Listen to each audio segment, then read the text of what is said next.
Você Marco, lastimamente, vez mais, você mira com a coalição que está sostenendo o gabinete aqui no Parlamento a vota para passar lei que não tem nenhuma base. O governo não pode apresentar nenhuma solução real. Esta maneira não busca casca de pinda, porque não tem nada dentro, não tem nenhuma documentação real, com substância, que pode indicar a direção de uma solução aqui não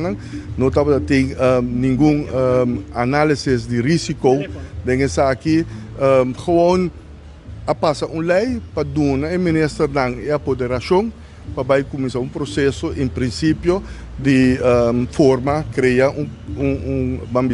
uma companhia que vai cair body utilities e passar a companhia aqui tua responsabilidade e tua facilidade de rioolwaterzuiveringsinstallatie e também incinerador da Parquito Bos, pero realmente que vai estar a direção, que vai estar manejo estratégico de aqui, que tipo de operação na base, que tipo de facilidade vai construir realmente, que está o custo plata, que está os benefícios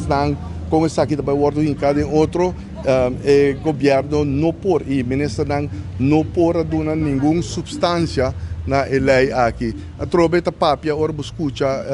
estando em coalição parlamentar na papia ora escuta governante na papia com nanting e não está contente que sabe passa a solução também tomar lugar não tem nenhuma solução tá gewoon bota escuta costa que o word papia que gewoon não tem nenhuma base a trove lei word passar sem que tem argumentação base com conteúdo para uma solução real para o